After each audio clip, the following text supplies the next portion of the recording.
Welcome back to Turning Hard Times into Good Times. I am really pleased to have with me Daniel McAdams of the Ron Paul Institute for Peace and Prosperity.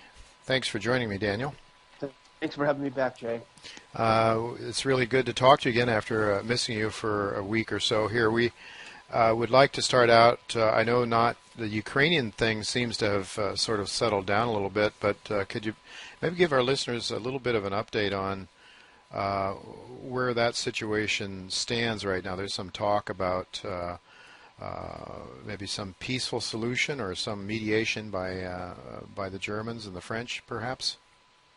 Yeah, it looks like this might be another round of some talks that took place, I guess, about a month or so ago, which at the time was interesting and remains to be interesting that the U.S. is not involved, which probably means there's a better chance for some peace to come of it. But apparently in Minsk, which is the capital of Belarus, there'll be a meeting between President Putin, Ukrainian President Poroshenko, and some European leaders, I believe, as well, will be there, and to try to discuss some solution to Ukraine, which, as your listeners know, or hopefully they know, they wouldn't know if they listened to the mainstream media, but has become an absolute bloody disaster, with thousands of civilians being killed, with the forces from Kiev just simply firing shells into densely populated civilian areas. And I'll spare your listeners the details, but unfortunately, because I want to see for myself, you can see these horrific pictures of people carrying their shopping bags as they're going to the market, and they're just laying in the street blown up. Just dozens and dozens and dozens of them. And the U.S. Pretends that it doesn't exist. The U.S. media doesn't report it at all. When they do report it, they report it as if somehow the separatists are killing their own people in eastern Ukraine, Right. Just like they said about Gaza, that no, this wasn't Israeli fire that was killing the Gazans, the Palestinians in Gaza. It was Hamas killing their own people. This is what they always do when inconvenient truths are they're confronted with inconvenient truths. And this is happening in Ukraine, and no one's talking about it. So it's an absolute tragic situation. People in Lugansk have not had food or water or any electricity for at least 2 or 3 weeks now. And as your listeners may have heard, the Russians dispensed a column of, I think, some 180 humanitarian trucks, so full of the basics for living, water and a little bit of food and clothing. And, of course, the Ukrainian government in Kiev claimed that this was a Trojan horse, that they were sending in weapons. This is the big Russian invasion. And the Russians simply allowed the Red Cross and journalists who were there to look in the trucks, and it's been certified that this is humanitarian goods.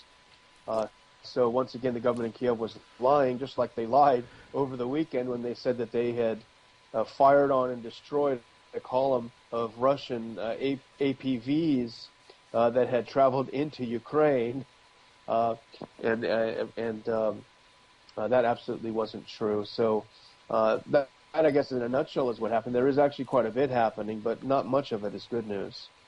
So it seems, though, the Red Cross should be trustworthy to Americans, but apparently it's not, huh? Well, the U.S. has continuously believed what the Kiev government has said. This goes from the Malaysian air flight to the fact that the claims that they shot up a bunch of Russian military vehicles inside Ukraine, but then couldn't produce a single photograph to back it up. The U.S. basically keeps repeating the lies of the government in Kiev, and so they look foolish, but I guess they simply seem to ignore when they're caught in these lies. Well, from the Ukraine to Iraq, northern Iraq, what's the latest there, Daniel? What's going on there now with supposedly the United States was going in with military force, with bombings to get rid of the bad guys and protect all those Christians that our government cares so much about on the mountain in Iraq and the Kurds, right? Yeah, well, exactly. But that wasn't even the mission as it was stated. And actually, they're not Christians. They're a small subsect that's related to it's sort of a semi-Muslim group. There are Christians in the areas, but the group that the U.S. is purportedly saving are not Christians. Huh. But the Obama initially announced that he was going to conduct some airstrikes to rescue this people. 100,000 of them in the area were at risk from ISIS troops. These are the radical Islamists. And also to protect U.S. personnel who were in a consulate up in the Kurdistan area. Well, this very, very quickly, the mission, as it always does, very, very quickly crept, as it does. And now I think I read today that over 2/3 of the bombing runs have not at all been related to either of these two stated goals. They've been to dislodge ISIS from a dam that they've occupied near Mosul and a few other things. So the whole pretext for the war was to save this minority group, of which there were 100,000 facing peril in the region. Well, last week the Defense Department came out and said, well, actually, now that they looked into it, there's only about 2,000 people there, and a lot of them don't want to be rescued because they've always lived there. Huh.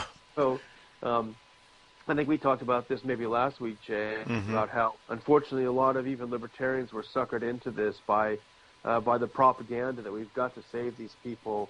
You know, we created this mess and now we've got to solve it, without even thinking that bombs will not solve the problems created by bombs. Intervention can't solve the problems created by intervention. So just on top of that, you see that the whole thing was a pretext and a lie anyway, and the U.S. mission is very, very different from that.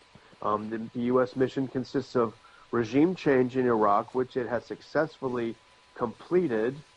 It's to reassert U.S. troops. Everyone likes to attack Obama for pulling out the troops in 2011, but what people don't want to admit is that the troops were taken out in 2011 because Nouri al-Maliki, the prime minister of Iraq, refused to continue to grant them the immunity and amnesty to remain in his country. He didn't sign the status of forces agreement. So it wasn't that Obama had simply abandoned Iraq. It was that the Iraqis didn't want to be occupied any longer. Well, he was our puppet. The fellow that we just discharged over there, Maliki, was our puppet. I guess since he didn't cooperate with us, we need a new puppet now? That's exactly what it is, and that's been the case for regime change throughout the decades. As a matter of fact, in Iraq itself, Saddam Hussein was not long ago our puppet, so to speak, not so directly as Maliki, but he certainly was doing a lot of the U.S. bidding several decades ago until the U.S. decided to turn on him and have regime change there. But that's also the case with Gaddafi, who had cooperated with the U.S. And then became on the outs. Also, you can go back to Noriega in Panama and so many others. It's always dangerous to be an ally of the Americans. I wonder, I guess these fellows, these puppets, at some point in time sort of think like John Kennedy might have thought that he was the president of the United States. They must think that they have some right to sovereignty, and they maybe go against the United States what we want, and then they have to be done away with in one way or another, perhaps because of local interests that are varied with the United States interest, or with the interest of the people that control the United States foreign policy, I should say. Yeah, well, it gets to be a delicate balancing act. Certainly, I mean, who would want to run Iraq? It's almost an impossible country to run anyway.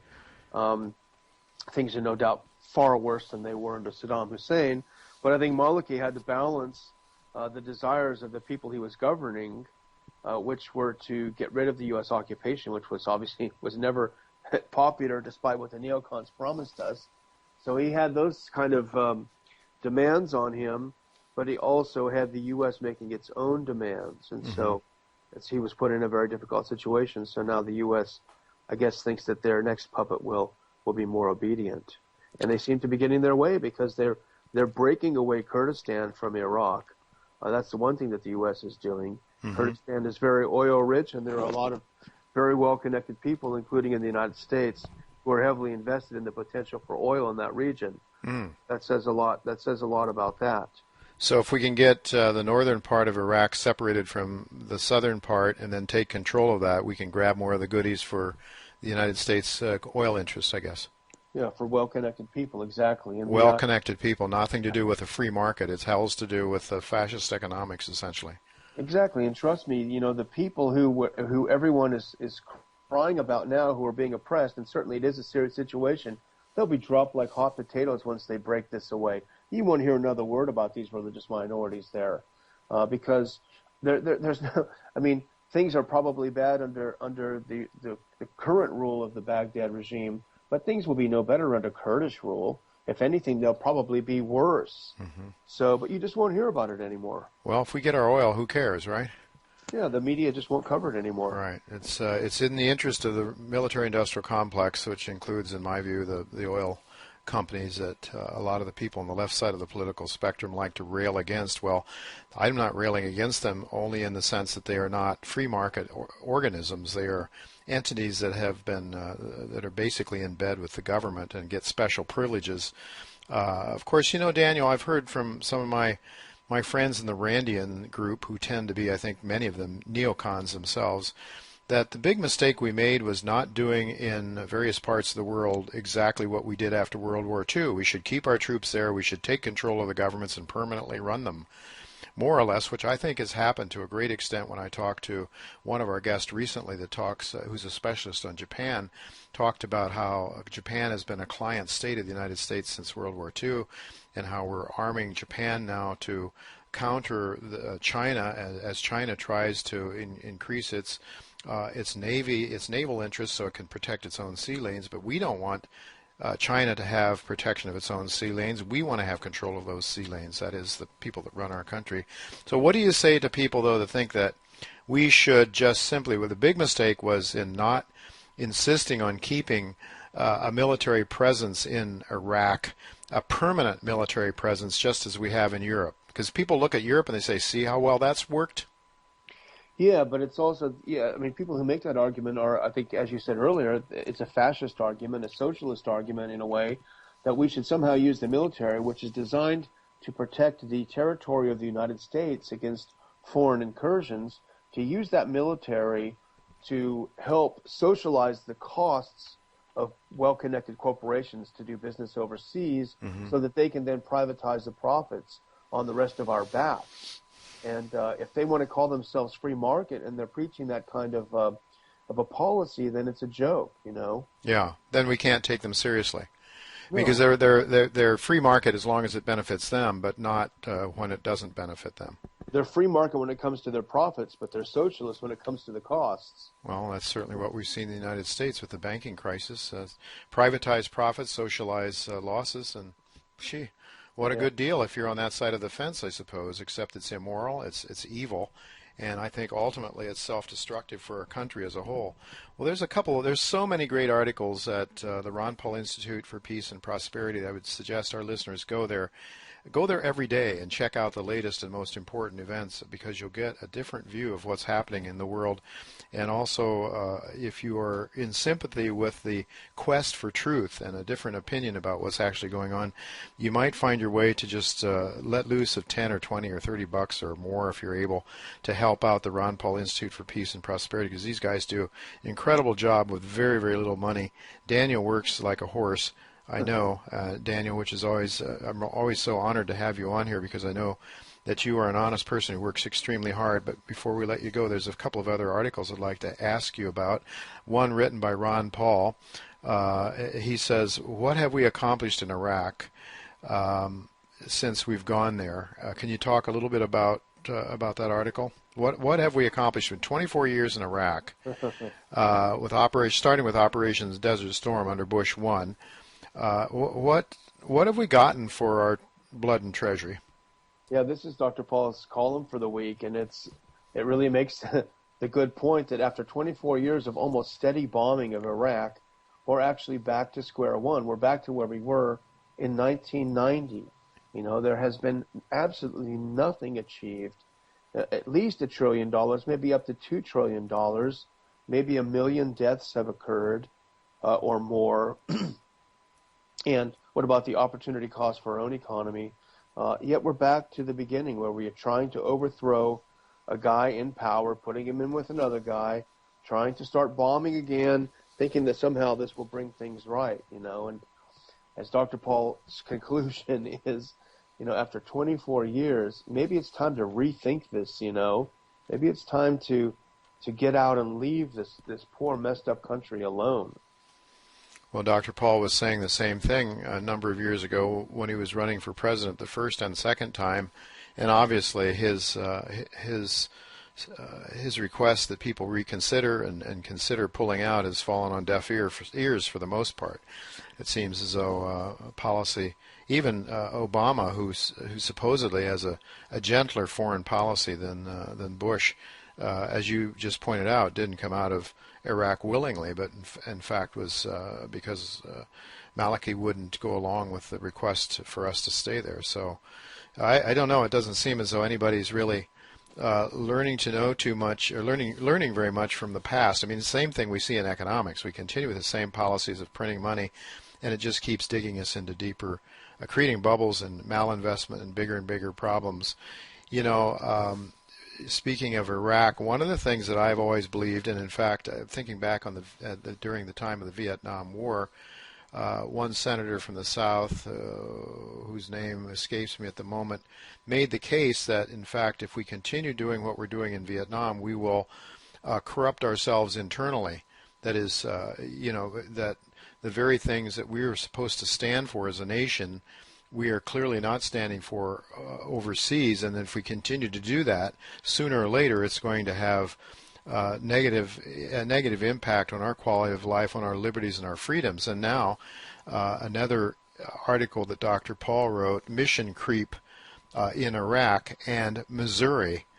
And this has to do, I guess, with the idea of something you and I have talked about on this show before. You've talked about these huge and powerful weapons that are made for war have now been given over to local governments. Talk to us a little bit about Ron Paul's article on mission creep in Iraq and Missouri.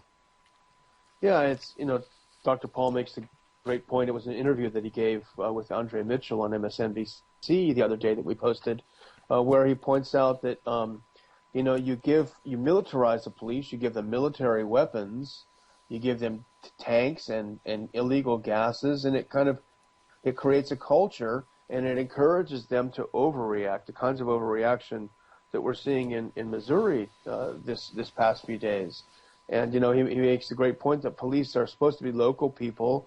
They're supposed to be police officers or peace officers, not warriors. Right. They're supposed to be our friends. The cop on the beat, the picture I see from Norman Rockwell that has a policeman bending over and giving the little boy in the neighborhood a piece of candy, that sort of thing. Cops were supposed to be here as our friends, not as our adversaries, right?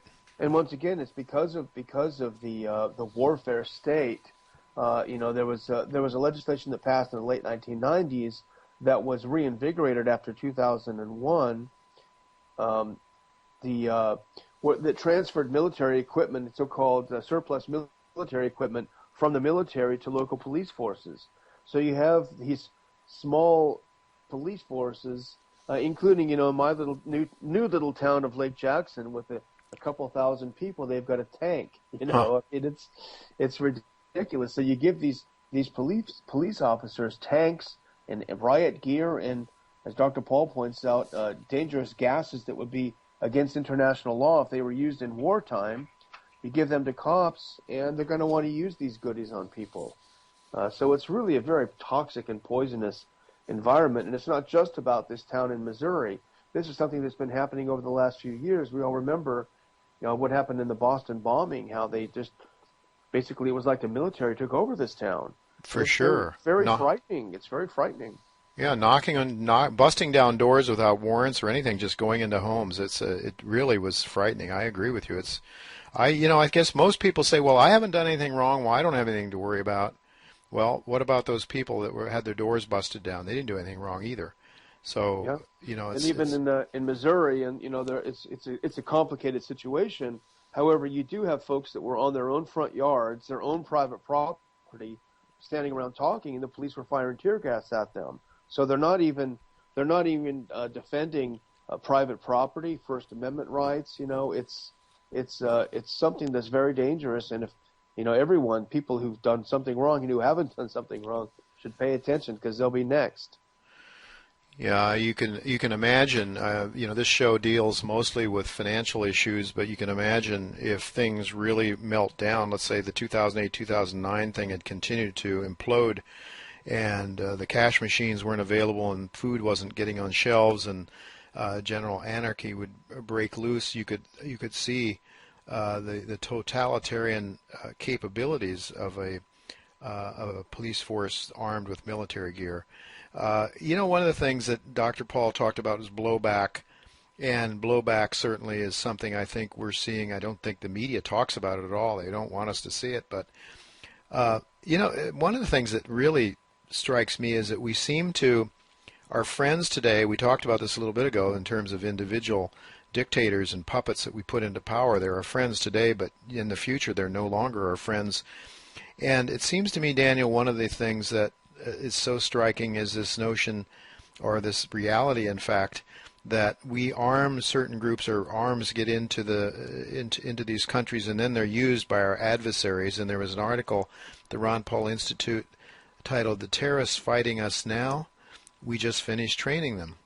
Can you talk to us, give us an example? This was written by somebody named McAdams. Yeah, this was a fair use excerpt that we put up, and I thought it was fascinating because it talks about how the U.S. armed these rebel groups in Libya to overthrow the Gaddafi regime. They started in Benghazi. They were armed and trained by the U.S. government, and from there they moved over to Syria to help the U.S. overthrow the Assad government in Syria. These were radicalized groups. These were radical Islamic groups. And then from Syria, many of them joined the Al-Nusra Front. Others, and most of them now joined the IS or ISIS. Mm-hmm. And now they're in Iraq using weapons that they stole from the United States to attack, the government of Iraq, which is backed by the United States. And the U.S. is in a strange situation of bombing its own weapons that were stolen by people that had been supported and trained by them. So it's the article is more mild than I would say, but it's basically it criticizes the idea that the enemy of my enemy is my friend, because these things have backfired. Yeah. As you point out, the risk of blowback is great, and mm-hmm. Unless this is some grand scheme cooked up by some world changers somewhere, and they really want this chaos, mm-hmm. unless that's the case, it looks like their plans have gone terribly, terribly bad. Yeah, I sure hope what you say isn't true. Speculate that that's what's going on, because if there's a grand scheme for a one-world government, which some people seem to think it could very well be the case, then it is a very frightening situation what we have going on, because then there is a method to the madness. There is a reason to want to have more chaos and bloodshed and destruction. So you destroy everything in your sight so that nobody has any power or freedom, and then you just run the whole place. I guess that's the theory. It sure seems to me the direction of things, Daniel, that our policymakers want is to take away the sovereignty of nations. I mean, to me, that's what the Ukraine is all about. It's about the United States wanting to take away the sovereignty of certainly the influence of Vladimir Putin. Just as we don't want the Chinese to have the right to protect their own sea lanes, it seems to me that our military-industrial complex wants to have as much power globally as possible. Do you not agree? Do you agree with that? Yeah, I don't know what to think. I don't know what to think. I think you may well be right, but you certainly see chaos all over the place, and the same neocons who cause the problem are the ones on TV who they give the opportunity to try to fix it. It seems to me, Daniel, that unless we get back to the truth about various things in our history, and Lord knows there's been, I think, a lot written about World War I, World War II, that clearly shows that the propaganda that we were given during those periods of time to get us into those wars was exactly that, propaganda, not necessarily truthful propaganda.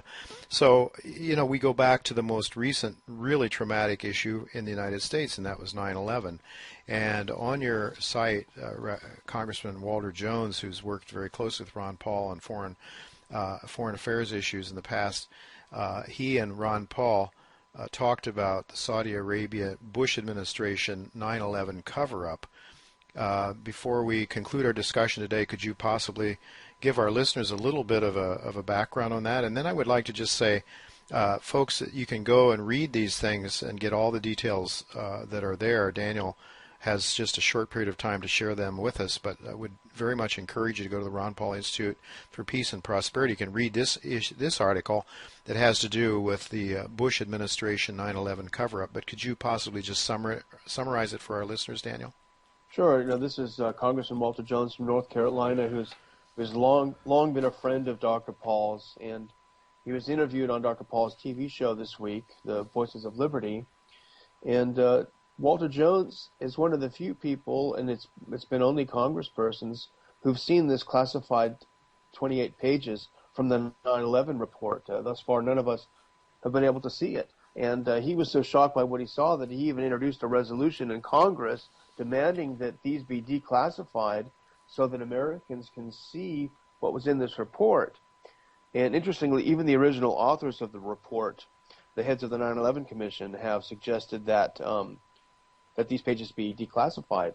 And although Walter Jones is not able to talk at all about what he saw because it's classified, he said American people have the right to know the truth. He said him and other members have said this will be shocking when people see what was in these pages. Apparently it deals with who was financing the attacks on 9/11. Mm-hmm. I think we can speculate about the complicity of the Saudi Arabian government just from what little we can piece together on it. And, it's in everyone's interest. This is a chilling quote from Representative Jones. He said, "There will be no hope for America's future if the American people do not know the truth about a tragedy such as 9/11. Pretty strong words. Well, I think that's exactly right. And, I guess maybe Americans don't know, they don't have enough knowledge about what our country is to alarm them to the fact that things are changing. One of the things that you and I have talked about, the people that seem to be most adamant and most pro-American in terms of sending military forces into the Ukraine tend to be people from Eastern Europe. And my contention with those folks is that they are thinking in terms of the America that once was, what we stand for in the Constitution.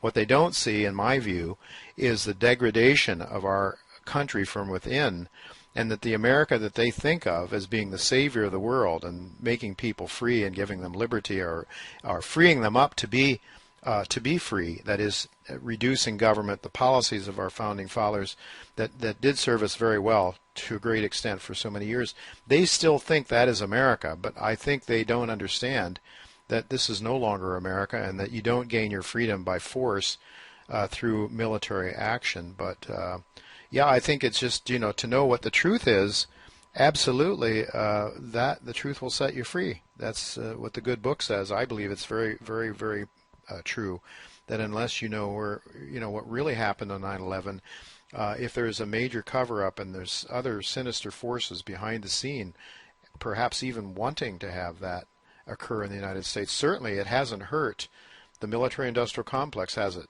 No, not at all. They've profited enormously from it. Yeah, so some people, it always, I think, makes some sense to see where they, where follow the money, I guess is what some people say, and that certainly would be interesting. We know, I believe that it was right a day or two before 9/11, there were huge short positions taken out on airliners, and I think on some insurance companies as well. So there were reports of that immediately after 9/11. So could be very interesting. If you knew something was coming like that, yeah. You could do very well in shorting American Airlines or something like that, and making a huge profit from it. So I don't know. They want to demonize everyone as truthers and this and that, but the reality is, Dr. Paul, I know for sure, and I know Walter Jones, they don't speculate on what happened. They don't want to blame Martians or anything else. They don't trust what the government said, and they want to find out what the government knows about it. So it's not some great sinister truther thing. It's just simply being skeptical of what the government is feeding them. Yeah. Well, I want to thank you again, Daniel, for sharing your time with us and helping us to see the light, as it were, about what's really going on in the world. And again, folks, please go to the Ron Paul Institute for Peace and Prosperity read Daniel's articles, the articles by many contributors there.